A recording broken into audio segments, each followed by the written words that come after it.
welcome home. It's Irish Family History with curious news and notes, celebrating our 4th year of this podcast at the Irish Roots Cafe, where every day's a holiday and there's always room for one more. One of 6 broadcast series from the head school at irishroots.com. I'm Mike OLaughlin, your host, publisher of rare Irish books and information on every county in Ireland since 1978. Be sure to read our blog, complete with links to click on from this podcast, and search our master index and books for free.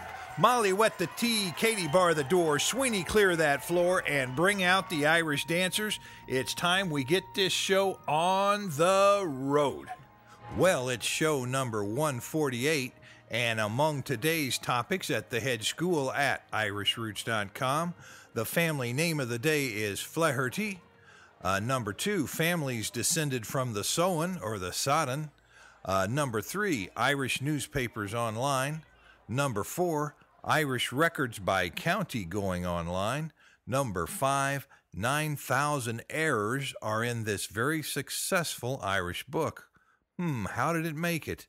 Number 6, the Irish in England. And number 7, the Irish help defeat the Moors in 1452. And the Spanish sure haven't forgotten about that. We'll tell you what we're talking about here in a little bit. I'd like to welcome you to the Irish Roots Cafe today, and stay tuned for a lot more. We're sure glad that you're here today.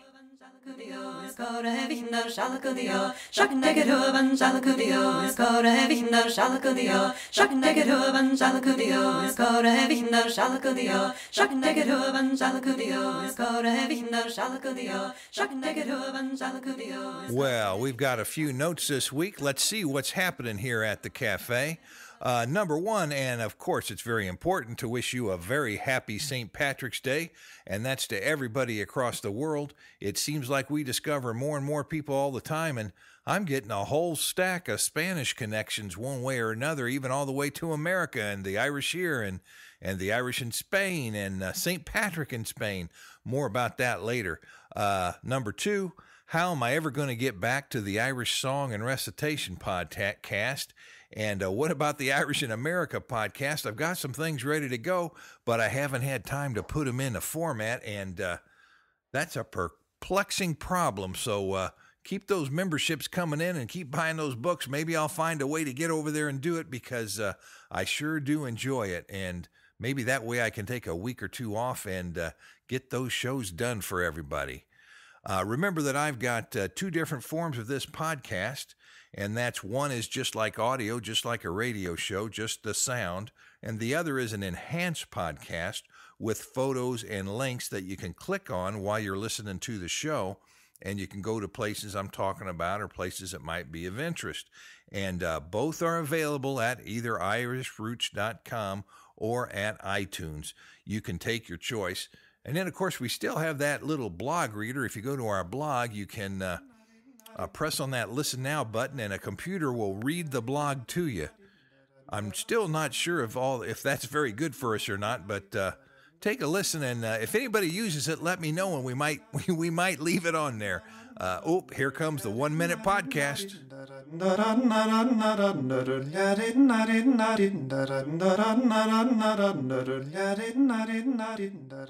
Hey, our podcast today, our extract is from the Irish in America podcast, featuring Peggy Sheehan of Sheehan's Irish Imports.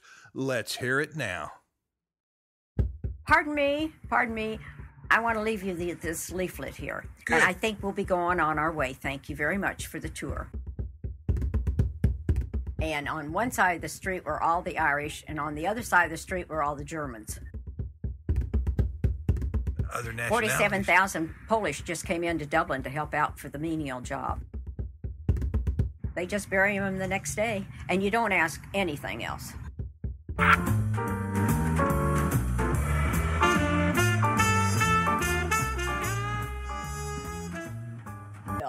And on one side of the street were all the Irish, and on the other side of the street were all the Germans.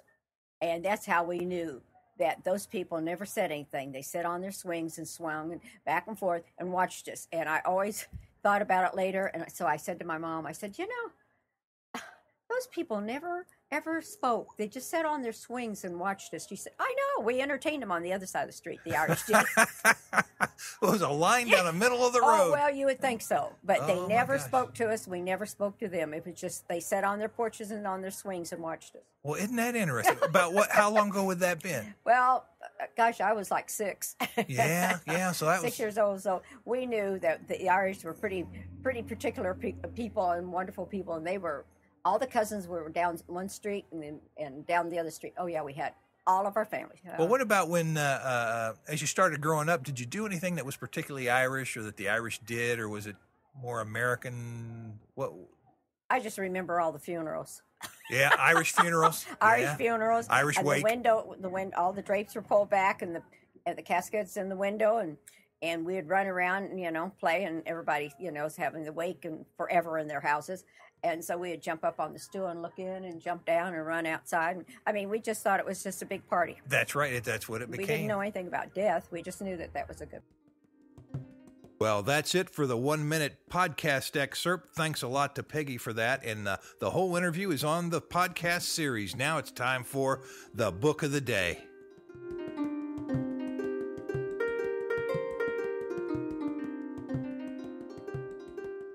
Well, what have we got today coming up here? It's the book of the day or the book of the month. It just depends on how you look at it. We've got the tribes and customs of the High Mini, or some people say the U Mini, and some people say the E Mini, and I get confused when I try to think about it. But the High Mini is spelled sometimes HY space MANY, and sometimes it's UI space MANY. But it's written by John O'Donovan. He's one of our most famous historians, really, over there, and representative of the Irish people in that process back there in the 1800s.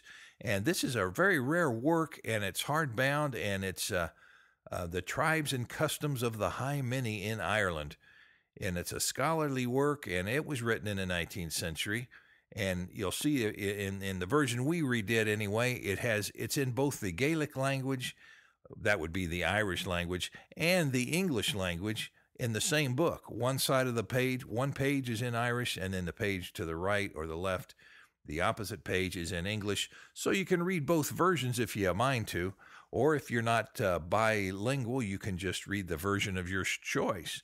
And it's really considered a premier resource. It's sort of a one-of-a-kind research piece, and it was originally published in 1843 by the Irish Archaeological Society, and some of it's taken from the Book of Lecan with O'Donovan as the editor, and you're going to see it has both the ancient history of the land and of the families in the area, and there's sort of an appendix there at the end of the book with a bunch of little added bonuses if you're a researcher. You never know what you turn up in that kind of thing.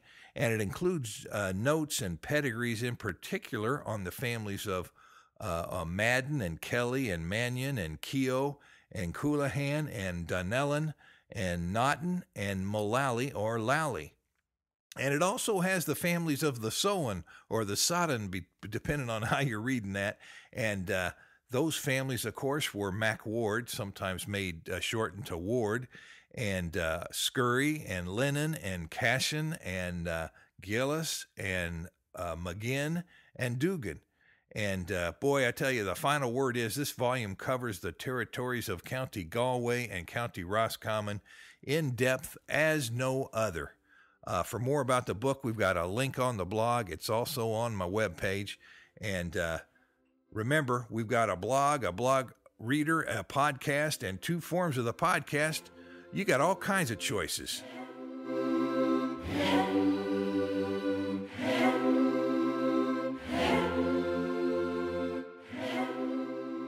Hey, coming up, you're going to find out that old classic film, Nanook of the North, was filmed by what Irishman? We're going to tell you, and that was a silent film way back when. But now it's time to raise our eyes skyward, give thanks, and ask for help. Here are today's Magnificent 7. James A. Ferrelio of Bowie, Maryland, welcome as a new member. Searching for Linahans and McLaughlins in County Longford. Number 2, welcome Mrs. Dean Beebe of Houston, Texas as a full member. Looking for Miles Finnegan and wife Agnes Nee Fitzgerald. They arrived at the port of New Orleans before 1860, lived in Nashville, Tennessee around 1860, and you're also going to find Cincinnati, Ohio, Hartville, and Kansas City, Missouri, as well as Red River County in Texas. Died 1890 in Texas. Number 3, Douglas Yearsley, your County Cavan and Leitrim book has shipped. Number 4, Gene Eustace of Camillus, New York, welcome as a new member. Searching for Cornelius Mahoney, possibly from Kilmo Parish. Born about 1790, died in Ontario, Canada, 1872. He and his wife, Frances Reagan, came to Canada about 1840 with their 5 children. Number 5, Sharon Grunstrom of El Cajon, California. Your County Tyrone Genealogy and Family History Notes has shipped. Welcome John Martin of Oak Ridge, Oregon as a renewing member. And number 7, Patricia Harris of Nashville, Tennessee. Your Families of County Galway has shipped. Thanks for all those, and thanks to all of our members for keeping this podcast on the air. I do appreciate it, and I need it to keep going.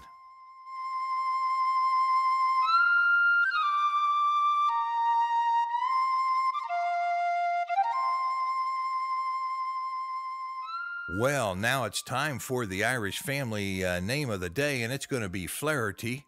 And I guess you could say O'Flaherty just as easy because they all came from the same place, and that O was there in the beginning. What do we find? Well, this is in honor of member John Hartwell, and related spellings of the name include, of course, you got the O that can be added or dropped from the name. You can even find the name as Lafferty. And Flaherty, yet EY on the end can be just a Y. You never know. And sometimes it's Flaherty, Herdy, instead of a TY. And you can take a look at those variant spellings on my blog. I've got some of them listed, and there's some more found in the various guide to the spellings of Irish family names. Got a link to that on our blog. And let's take a look at the history name.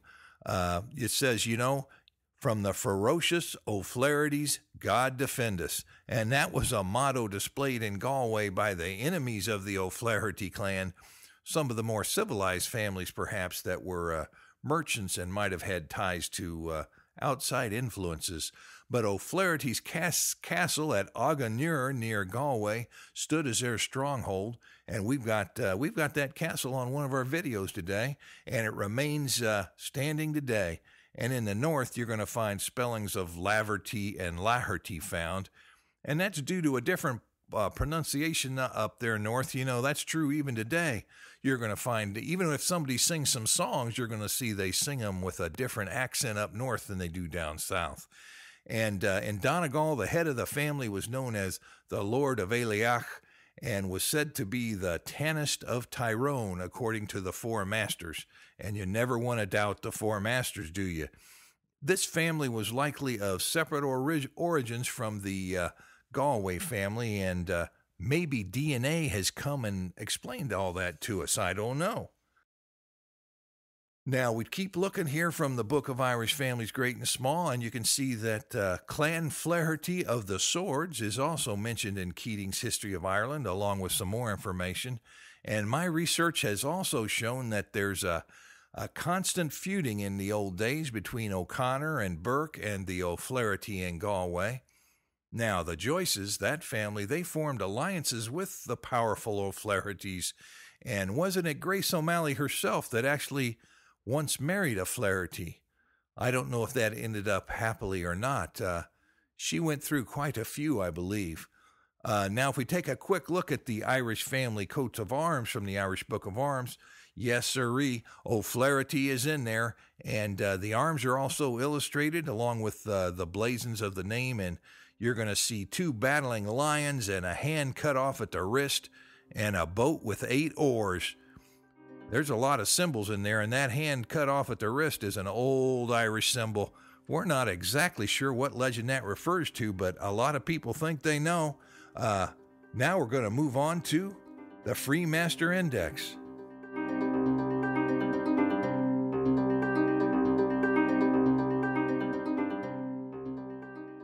Hey, coming up later, we're going to be talking about that book with 9,000 errors in it that they're now correcting. What Irishman could have written that book? But now we're taking a look at the Free Master Online Index at IrishRoots.com, and it shows over 100 listings for Flaherty, which is not surprising. Flaherty or O'Flaherty. And you're going to find O'Flaherty's castle is also mentioned in the Annals of Ireland by the Four Masters. And they've got over 20 other listings in there, including O'Flaherty Dies and O'Flaherty Expelled, O'Flaherty History, Lord O'Flaherty, and O'Flaherty of Tyrone. Moving on, you'll see O'Flaherty is in the Galway. O'Flaherty of Galway is in the book Irish Knighthoods, and O'Flaherty is also in Irish Settlers on the California Trail and in the Missouri Irish book. So, boy, we've got them on both sides of the ocean here. You can't get away from them.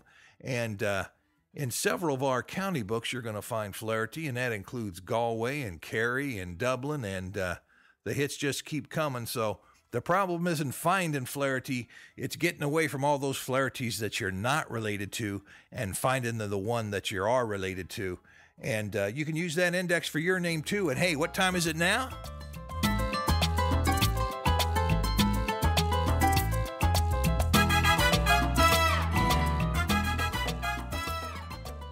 Well, it's Around the World in Irish Ways. These are for some web pages and videos of the month. We've selected number 1, Nanook of the North. You might have heard that phrase before, but that was filmed by none other than Robert Flaherty, copyright around 1921, I believe. And it's a rare early record of Eskimos on film, and he filmed a Eskimo in a dugout canoe, and the guy got out.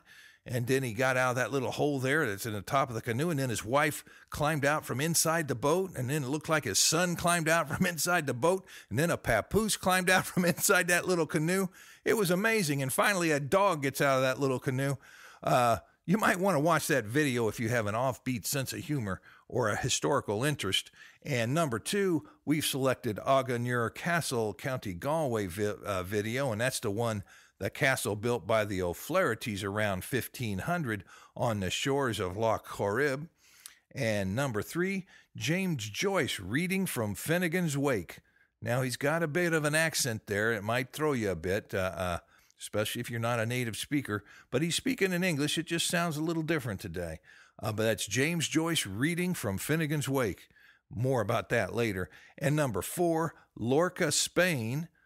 We've got a video on a visit to Lorca, Spain, and there's a reason for that. We'll talk more about it in a little bit. But this is the town where they celebrate St. Patrick's Day for, well, sort of a different reason.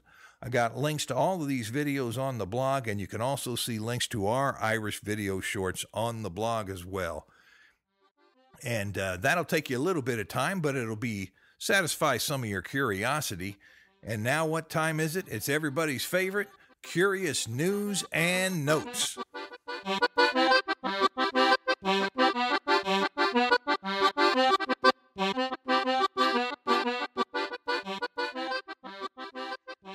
Number 1, thousands of Irishmen and women died during the famine and were laid to rest at St. Bridget's graveyard in Kilteely, County Limerick. And some 2,000 were said to have been buried there in less than a month. And we've got more on a link to that in our blog. That's from theexaminer.ie. Number 2, 33 men and women left Ireland for Leeds, England after the war, and they're documented in the book Taking the Boat, The Irish in Leeds. And that's also interesting because some 25,000 Irish, mainly from the west of Ireland, now call Leeds home. And that's a story, that goes on for 100 years backwards, so reading about one might help you understand the other. So if you're interested even in doing that, I've got a link on the blog, and it's based on a lot of oral history. Number 3, a special St. Patrick's Day celebration at Lorca in Spain marks the victorious battle against the Moors in 1452. Now, St. Patrick was given credit for the victory in that battle, And if you're interested in visiting that town, they have 2 Irish pubs, and you can contact the Lorca Tourist Office. I've got the phone number on the blog, along with a link to the article explaining it. And, of course, the Moores are not the Moore family. That's the Moores. That's a separate group of people from down south a little bit. Now, number 4, the well-known book Finnegan's Wake is being republished, and for the first time, they're correcting some 9,000 minor corrections and alterations is what they're making. And it's amazing how a successful work needs to be corrected to be more correct grammatically. We wonder how many changes Joyce would have approved of. That was James Joyce's work, and many people know about that, and there's a lot of special events focused around his work. But that's from the Irish Times. You can take a look to it with the link on our blog. Number 5, there's an Irish Records Online research system that's being introduced a little bit more each month by the Irish Family History Federation, I think it is, IFHF. I can't remember if those are exactly perfect, but the counties are going online now, and with certain records, and they're on a pay-for-view basis. If you see something you like, you have to end up paying for it, but that's not all bad. You can browse a little bit for free. That's pretty good. Now, they've got several counties already done, like Antrim and Armagh, parts of Dublin, Fermanagh, Galway, Limerick, Roscommon, Tipperary, Westmeath, and several other counties. I've got a list on the blog. Number 6, Irish newspapers are online. We've talked about that in the past. Some dates from the 1700s right down to the present, and you can browse a little bit for free, and then there's a small fee after that if you find something you want, or you can pay for access for a 24-hour period or greater. Link on the blog. That's all we've got today, so that ends the notes from the Irish hedgerow, at least for now. That's all for today, folks. Joseph, warm up those pipes. Remember, we have a broadcast series on Irish song and recitation, on local history of the Irish in America, and on 2,000 years of Irish history, as well as on the counties, and something special coming up on Irish language, I hope. We've got all that and more at our head school at irishroots.com. And we've been known to appear, exhibit, teach, and even sing for your special events. Be sure to book in advance if it's important, and write me at my American address at Irish Roots Cafe, Box 7575, Kansas City, Missouri, 64116. Leave a message by phone at 816-256-3360. Reach me on my webpage at irishroots.com. Skype me at the Irish Roots Cafe. Get me on MySpace, Facebook, Twitter, and Irish Central. Members foot the bill, so they get first priority, but we're open to all. And by the way, a big thank you to all of our members. And away.